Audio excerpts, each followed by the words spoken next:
Baik, shalom semua. Apa kabar? Baik, mari kita sama-sama berdoa sebelum Tuhan. Kita satu di dalam doa. Bapa di sorga, kami bersyukur sebab kasih setiamu selalu baru setiap hari. Tak habis-habisnya rahmat dan anugerahmu. Dan sampai hari ini kami ada semua karena kebaikan Tuhan. Biarlah oleh karena anugerah dan pertolongan Tuhan semata, kami boleh menjalani hari ini. Bahkan ibadah hari ini boleh berjalan, dikuduskan, diberkati. Jadi hormat kemuliaan bagimu, korban persembahan yang menyenangkan hatimu, yang juga menjadi berkat bagi kami, bagi kota, bagi bangsa di mana kami ada. Terima kasih Tuhan Yesus yang baik. Roh Kudus berkaryalah, kami menantikan Engkau, kami menyanjung Engkau di tempat yang maha tinggi. Kuduskanlah semua media peralatan yang kami gunakan untuk kami beribadah bersama-sama. Sungguh Engkau Tuhan melawat kami. Roh Kudus-Mu hadir di rumah-rumah di mana kami berada. Sebelum kita menyembah Tuhan lebih dalam lagi, Bapak Ibu Saudara, percayalah dalam masa-masa seperti ini, Tuhan kita tidak tertidur. Dia bukan penjaga yang terlelap. He never sleep, never splendor. Dia Allah yang senantiasa memperhatikan kita, menjagai, Dia peduli terhadap kita. Dan Dia mengerti kelemahan kita. Dan Dia mengerti ketakutan, keterbatasan kita. Itu sebabnya Dia berseru, Dia mengajarkan kita dan berkata, marilah kepadaku, hai engkau yang letih lesu berbeban berat. Mungkin semua yang terjadi hari-hari ini membuat kita letih, membuat kekhawatiran muncul, membuat pertanyaan demi pertanyaan muncul. Dan kita sulit untuk boleh menjawabnya. Oleh sebab itu mari datang di hadapan Tuhan. Percaya bahwa Dia hadir bersama-sama dengan kita. Kita sembah Tuhan dengan pujian ini dari awal. Engkaulah Tuhan, Engkaulah Raja, berdaulat atas hidupku, berserah. Mari sama-sama sembah Dia. Engkaulah Tuhan, Engkaulah Tuhan. Rakabasyandara lapakabayara namakubi, Kuralakabasyandara lapakabayaramu. Ketuhananmu melebihi segalanya. Engkau berdaulat, Engkau berkuasa. Amin. Terima kasih Tuhan. Kami bersyukur kalau sebentar kami akan merenungkan firman Tuhan. Kami berdoa supaya firman ini boleh menguatkan kami bersama-sama. Biarlah hati yang haus dan lapar akan Tuhan ada pada kami.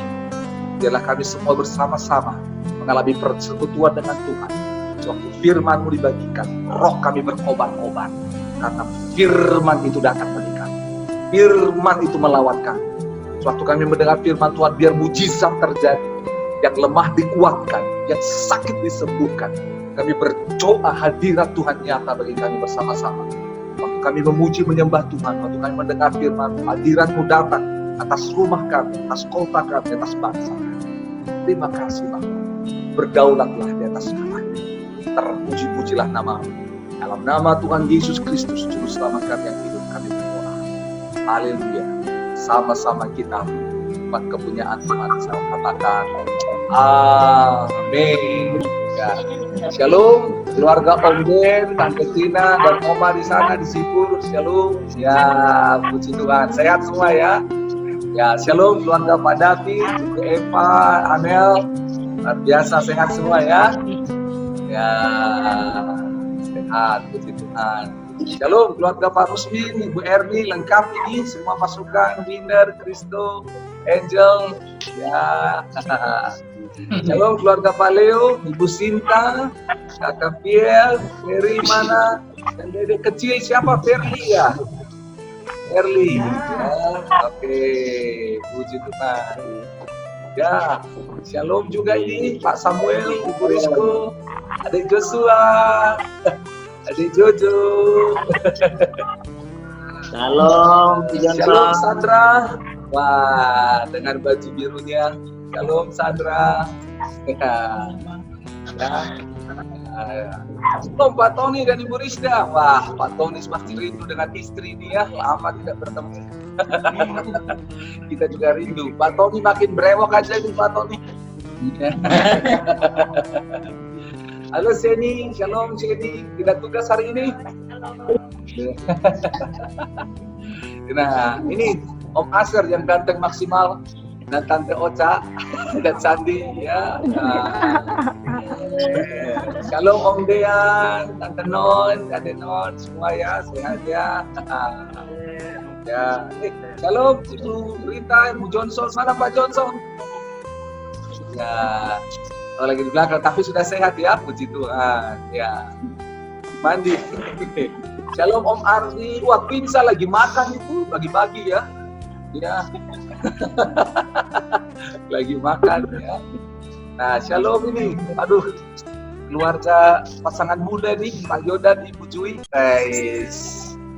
Cie yang berduaan. Nah, ini Edi dari GKKD Merauke. Salam kenal ya. Salam kenal. Ya, kami Ibu Saudara. Nah, salam kenal buat Edi dari GKKD Merauke. Senang boleh bersama. Ya, salam juga Om Doni yang makin putih. Ya, nggak pernah keluar katanya. Jadi makin putih. Halo. Nah, baik, kita akan belajar firman Tuhan hari ini. Masih ingat sepanjang bulan ini kita belajar sebuah topik seri firman Tuhan namanya jalan apa? Ada ingat? Kita belajar seri perjalanan Tuhan Yesus, betul ya? Nah, masih ingat hari pertama kita belajar tentang apa? Minggu pertama kita belajar tentang jalan salib, ya. Kita belajar bagaimana jalan salib. Ada 6 poin di sana kita belajar dari jalan kemuliaan, kesengsaraan, penghambaan, jalan cinta, jalan doa, jalan kebenaran. Kita belajar di sana. Minggu selanjutnya kita belajar juga tentang khususnya tentang Paskah. Perjalanan Yesus ternyata dinubuatkan dari perjanjian lama tentang Paskah, kenapa kita harus rayakan.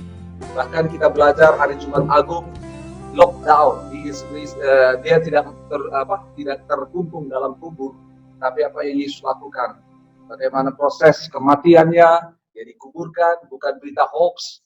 Kita dengar sama-sama kemarin ya, ada teori substitusi, katanya bukan Yesus yang disalib, digantikan.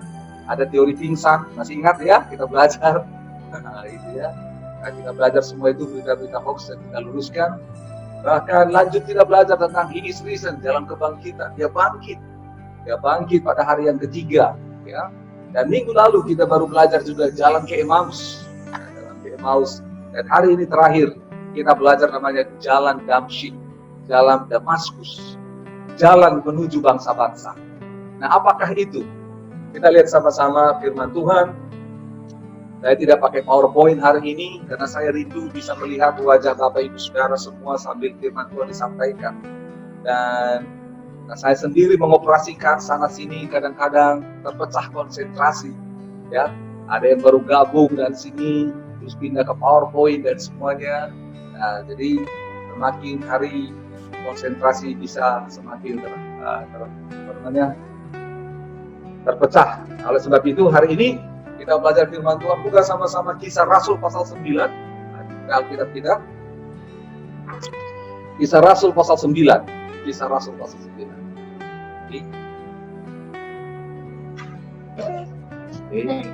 Kisah Rasul pasal 9. Kita akan baca mulai dari ayat 1. Kita akan baca ayat 1 sampai 19. Ya. Ayat yang pertama. Sementara itu berkobar-kobar hati Saulus untuk mengancam dan membunuh murid-murid Tuhan. Ia menghadap imam besar. Sebelumnya, kalau kita lompat di Kisah Para Rasul ayat 8, apa yang terjadi di sana? Terjadi penganiayaan jemaat di Yerusalem. Bahkan Kisah Rasul 7 diakhiri dengan penganiayaan yang namanya Stefanus. Stefanus waktu itu mati, dirajam, dilempar batu. Dan pada waktu Stefanus mati, dirajam, dilempar batu, ada seorang muda. Dikatakan Kisah Rasul pasal yang ke-7 ayat 58. Saya bacakan bagi kita semua. Mereka menyeret dia keluar kota. Dia maksudnya adalah Stefanus. Lalu melempari Stefanus dengan batu, Kisah Rasul 7:58. Dan saksi-saksi meletakkan jubah mereka depan kaki seorang muda yang bernama Saulus. Jadi cara itu adalah sebuah simbol, cara untuk berkata bahwa kematian daripada Stefanus itu adalah atas otoritas daripada Saulus. Kalau di kitab Taurat Perjanjian Lama, orang yang membunuh seseorang, maka akan ada hutang darah. Jadi ketika mereka melakukan itu, semua hutang darahnya ditimpakan kepada Saulus. Jadi ada dua hal. Pertama, kematian Stefanus adalah atas seizin daripada Saulus. Karena dia menerima wewenang atau menerima otoritas daripada imam besar menganiaya jemaat Tuhan.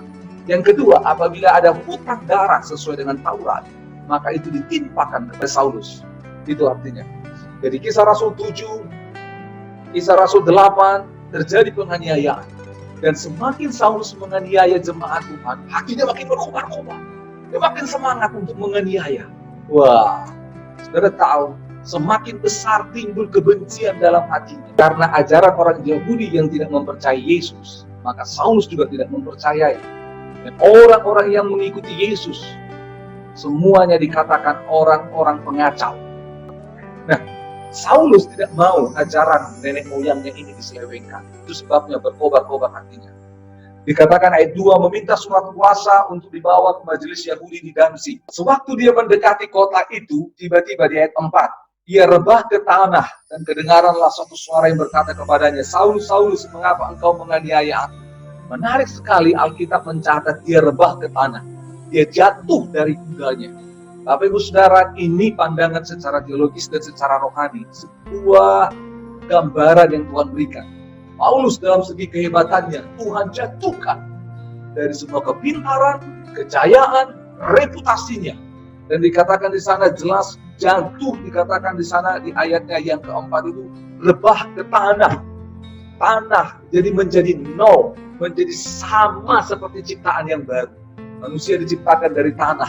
Jadi Tuhan tarik dia dari semuanya. Dia mungkin sudah hebat, sudah pintar, sudah taat, sudah setia, dia semuanya. Dia menganggap dia bisa melakukan segala sesuatunya. Dia menganggap dia yang terbaik, dia menganggap kebenaran yang terbaik. Tuhan jatuhkan semuanya dan Tuhan buat kembali nol. Tapi Ibu Saudara, dari hal ini kita belajar, kalau Tuhan bawa kita mulai dari nol, percayalah, Tuhan sedang buat rencana yang lebih besar. Yang percaya katakan amin. Oke, kita lanjut. Nah, dikatakan, Saulus menjawab, siapakah engkau Tuhan? Katanya, akulah Yesus yang kau aniaya itu. Memang sangat lucu. Pada waktu itu dia langsung berkata, siapakah engkau Tuhan? Siapakah engkau Tuhan? Nah saudara, ini menarik. Di dalam bahasa aslinya memang Tuhan di sini sampai disebut Yahweh memang. Lord, Tuhan yang besar itu. Bukan Tuhan. Mengapa? Padahal Saulus belum kenal. Tetapi Saulus mempelajari di Perjanjian Lama. Dia belajar dari kitab Taurat. Apabila ada suara yang berbicara dari langit, dia bicara di kitab Taurat, dia bicara. Apabila dia melihat cahaya, dia melihat suara, dia tahu itu dari langit. Dan sejarah di Perjanjian Lama itu adalah Allah. Itu sebabnya dia berkata, siapakah engkau Tuhan? Karena pada waktu itu, ada banyak Tuhan, ada banyak Allah, ada banyak sesembahan daripada berbagai bangsa. Tetapi yang dia baca di kitab Taurat, bahwa Allah berbicara dari langit, ada cahaya. Itu sebabnya dia memanggil Tuhan. Dan menarik, Yesus langsung menjawab dengan jelas. Dikatakan, katanya, akulah Yesus yang kau aniaya itu. Wow, keren. Yesus yang kau aniaya. Bapak Ibu Saudara, dengan jelas, Saulus hidup bukan pada saat Yesus. Jadi Saulus tidak ikut menganiaya Yesus. Saulus tidak ikut menyalibkan Yesus. Saulus tidak ikut mencemooh, mengejek Yesus dalam perjalanan Via Dolorosa. Tidak. Tetapi Saulus berpikir, kenapa saya bisa menganiaya? Dari situ dia mengerti bahwa semua orang yang mengikuti Yesus, ketika dia menganiayanya, berarti dia menganiaya daripada Yesus itu sendiri. Perjalanan itu membuka yang namanya pola pikir Saulus. Dia dijatuhkan, semua pola pikirnya dijatuhkan dan menjadi nol, dan dia bangun, dan dia diperkenalkan oleh Tuhan Allah yang sejati. Ayat yang ke-6, Tetapi bangunlah dan pergilah ke dalam kota, di sana akan dikatakan kepadamu apa yang harus kau perbuat.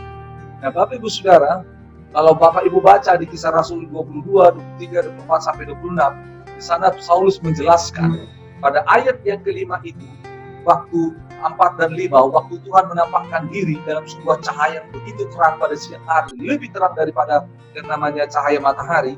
Waktu itu apa yang terjadi? Semua teman-temannya itu jatuh dari kudanya, bukan hanya Paulus. Dan semua orang mendengar suara, semua orang melihat cahaya, tetapi hanya Paulus yang mendengar suara yang begitu jelas, yang berkata, akulah Yesus yang kau aniaya itu. Sebagian para teman-teman Saulus yang dalam perjalanan itu berkata, mereka mendengar seperti suara guntur dari langit. Nah, jadi ada suara yang khas dan khusus datang kepada Saulus. Ya, ayat 7, maka termangu-mangulah teman-temannya seperjalanan. Itu sebabnya mereka termangu-mangu, karena mereka memang mendengar suara itu, tapi tidak melihat seorang pun juga. Mereka enggak mendengar suara itu dengan jelas dan tidak melihat penampakan. Mereka hanya melihat cahaya yang begitu terang. Tapi Saulus mendengar dengan jelas. Ya, ayat 8. Saulus bangun dan berdiri, lalu membuka matanya. Tapi Ibu Saudara dengar baik-baik. Tadi kita udah bilang, kalau kita diizinkan Tuhan jatuh sampai ke titik nol, Tuhan nggak biarkan kita sendiri. Tuhan angkat kita. Dia tolong kita. Makanya jangan menyerah. Dikatakan bangun dan berdiri. Bilang kiri kanan, bangun dan berdiri. Bangun dan berdiri. Nah, tapi Tuhan nggak hanya buat dia bangun berdiri. Dia buka matanya. Kalau orang bangun berdiri, matanya tertutup, bisa tabrak sana, tabrak sini. Benar tidak? Ya, sama. Saudara baru bangun tidur. Nah, kalau nggak buka mata, mau masuk kamar mandi, masuk tempat lain. Sama, minggu lalu kita belajar dalam perjalanan ke Emmaus, Tuhan membuka mata mereka. Membuka mata. Allah itu ahli dalam membuka mata. Bila ada banyak hal yang tidak kita paham, tidak mengerti, percayalah Allah bisa singkapkan. Dan harus menuntun dia masuk ke Damsyik. Mereka menuntun 3 hari lamanya. Dia nggak bisa lihat, nggak bisa, matanya masih tertutup. Dan dia bahkan tidak makan, tidak minum selama 3 hari.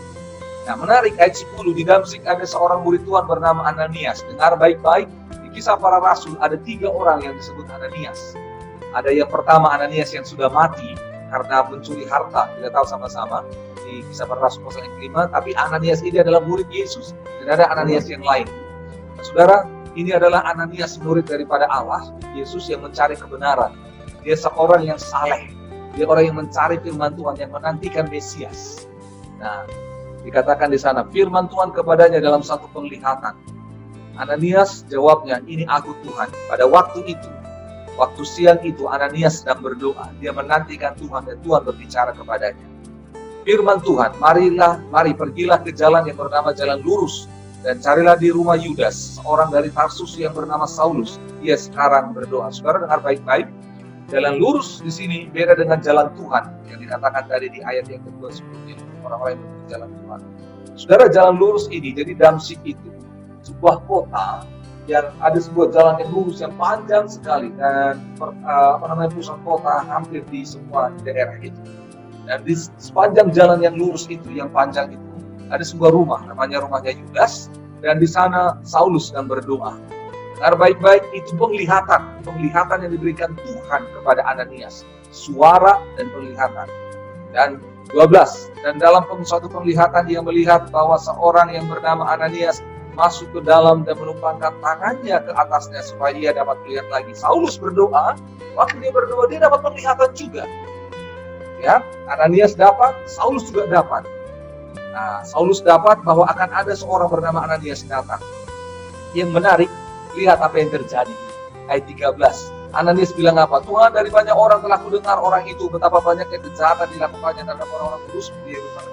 Tapi Ibu Saudara, seringkali masa lalu kita bagi orang lain menjadi masalah. Waktu kita bertobat, orang lain nggak percaya. Nggak mungkin tuh bertobat. Orang nggak percaya. Sama seperti Ananias, dia nggak percaya tentang pertobatan Saulus pada awal. Dia bilang, sudah kudengar banyak betapa jahat yang menangkap, menyiksa umat yang percaya kepadamu. Gitu loh. Tetapi apa yang terjadi? Menarik sekali, rancangan Tuhan bukanlah rancangan manusia. Amin. Walau kejahatan banyak di masa lalu, Tuhan sanggup mengubah masa lalu kita menjadi masa depan yang lebih baik. Amin. Bisa bilang kiri kanan, Tuhan sanggup mengubah masa lalu kita. Dia sanggup. 14, lihat, dan ia datang kemari dengan kuasa penuh dengan imam-imam untuk menangkap semua orang memanggil namamu. Dengar baik-baik, Paulus datang ke sana, dia datang mencari orang-orang mengikut jalan Tuhan, ke Damsyik untuk membunuh, untuk menangkap, menyiksa orang-orang yang memanggil nama Tuhan. Tetapi tujuan hidupnya menjadi berubah. 15, tapi firman Tuhan katanya, lihat ini, pergilah sebab orang ini adalah alat pilihan bagiku untuk memberitakan namaku kepada bangsa-bangsa lain, serta raja-raja dan orang-orang Israel. Jelas, ya, alat pilihan bagiku, kata Tuhan. Alat pilihan Tuhan, ya, untuk memberitakan nama Tuhan kepada bangsa-bangsa lain. Dikatakan di sana, jelas dia dipilih Tuhan. Yang kedua, misinya jelas, memberitakan nama Yesus kemana? Kepada bangsa-bangsa lain. Berarti lain ini berarti bukan orang Yahudi. Itu sebabnya dia pergi ke bangsa-bangsa lain. Dan raja-raja orang Israel, dan raja-raja orang Yahudi, ada raja orang Israel. Nah, itu sebabnya saya lompat di Galatia pasal yang pertama. Saulus ketika dia bertobat, dia pergi selama 3 tahun ke tanah Arab. Saudara boleh baca di Galatia pasal 1. Jadi Saulus ketika dia bertobat, dia tidak langsung pergi ke Yerusalem, tapi dia pergi ke tanah Arab. Dan selama 3 tahun di tanah Arab, dia menginjili orang-orang di sana. Setelah 3 tahun itu dia baru kembali ke Yerusalem. Itu sebabnya kita tahu bahwa pada zaman Kisah Para Rasul, tanah Arab sudah mendengar Injil. 16, aku sendiri akan menunjukkan kepadanya betapa banyak penderitaan yang harus dia tanggung oleh karena nama. Mari, panggil langsung dikasih tahu. Paketnya jelas. Dipanggil, Saulus, akulah Yesus yang kau aniaya.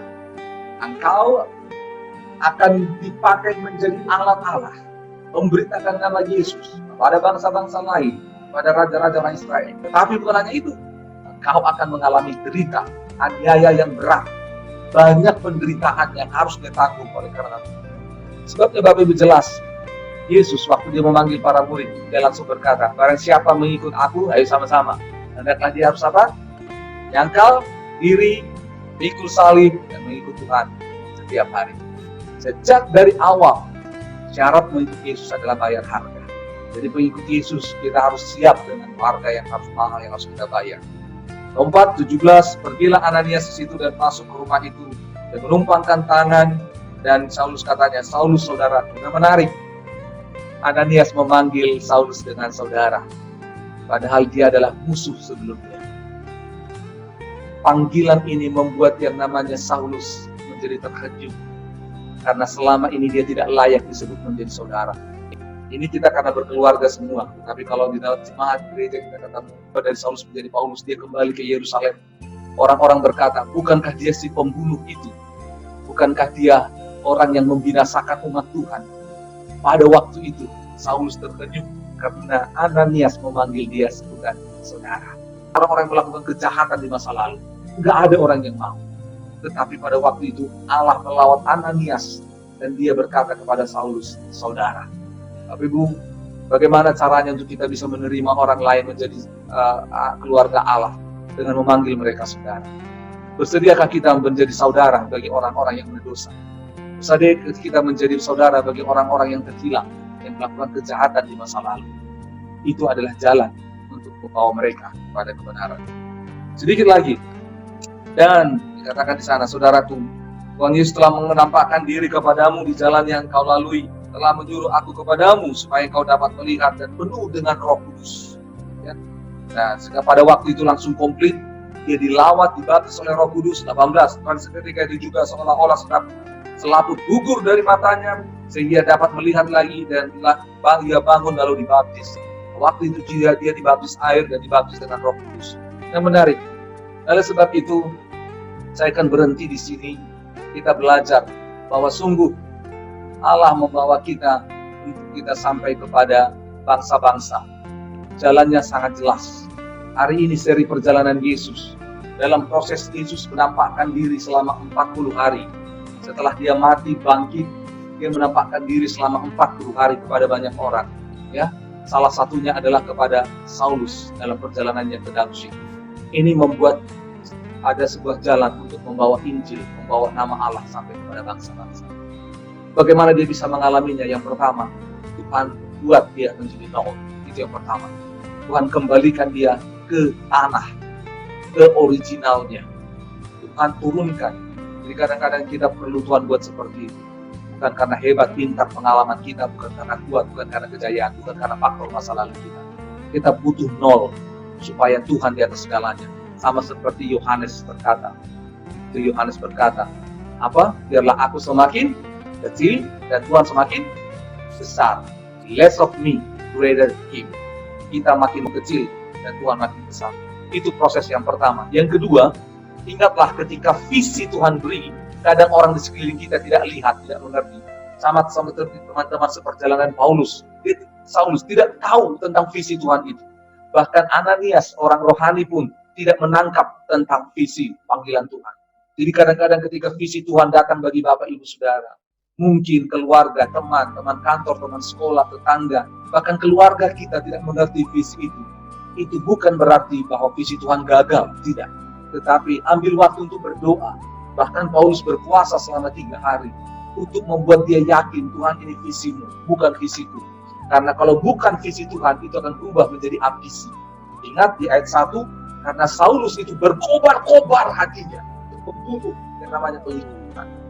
Nah, Tuhan kasih ganti dengan visi yang baru, supaya dia berkobar-kobar untuk membawa Injil sampai kepada bangsa-bangsa. Mengubah ini tidak mudah. Mengubah ini tidak mudah. Nah, saudara, apa yang terjadi? Dari yang pertama tadi, masih ingat yang pertama, yaitu apa? Nol. Tuhan buat nol, supaya kita tahu, bukan karena kuat dan gagah, tetapi oleh karena anugerah Tuhan. Kita makin kecil, Tuhan makin besar. Yang kedua tadi apa?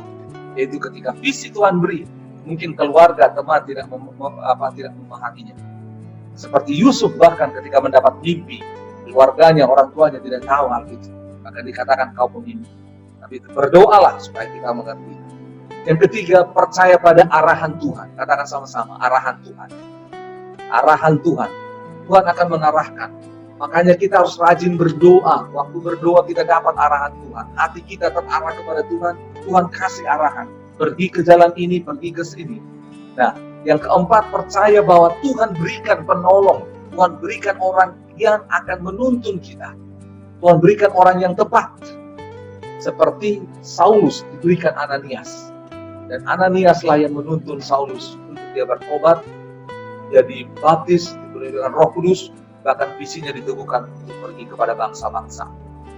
Dan yang terakhir, yang kelima adalah perlu menjaga hubungan. Bukan hanya dengan Tuhan, tetapi dengan saudara seiman kita.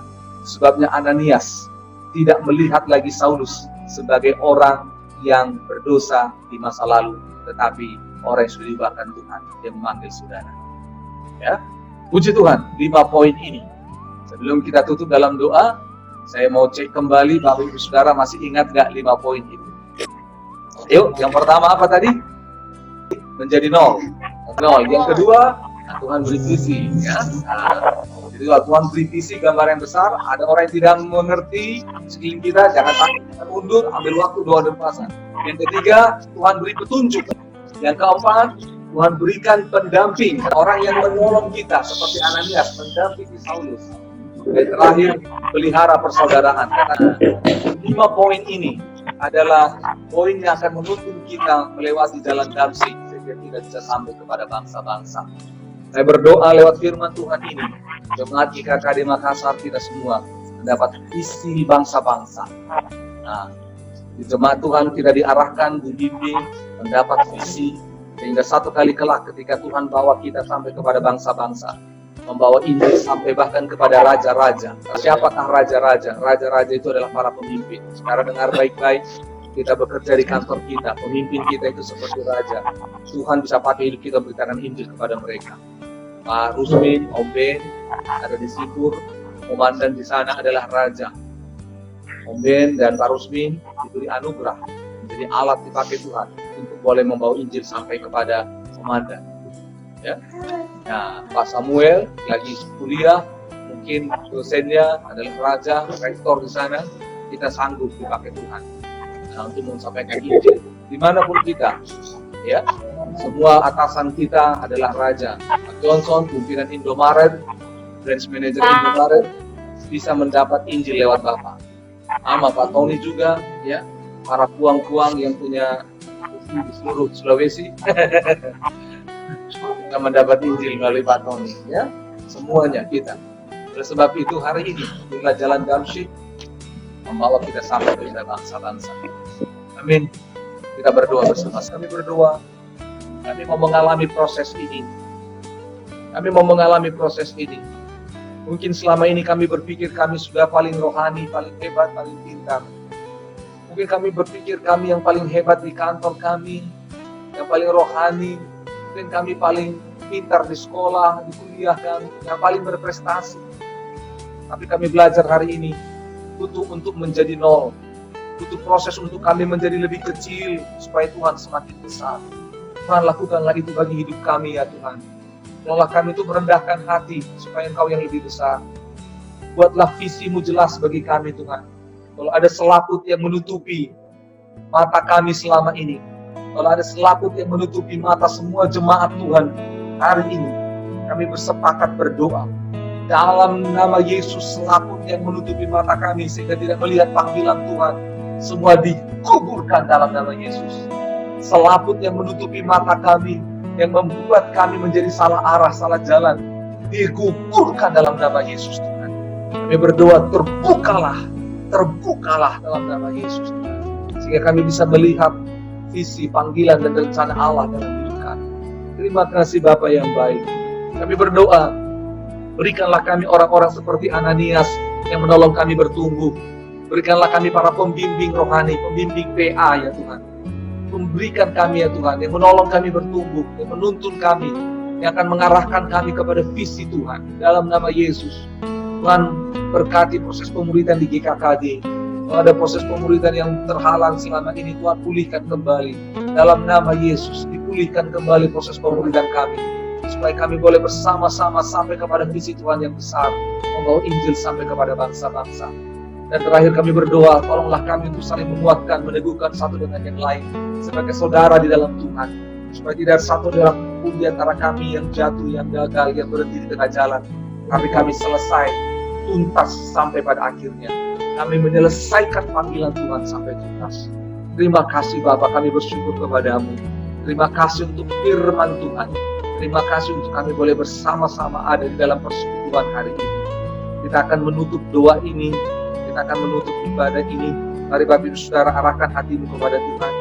Kita berdoa, kita bersama-sama menerima berkat Tuhan. Terimalah berkat anugerah dan kasih daripada Allah yang senantiasa baru dan mau dilimpahkan kepada kita sekalian. Terimalah Tuhan Allah memberkati engkau, Tuhan Allah mengasihi engkau.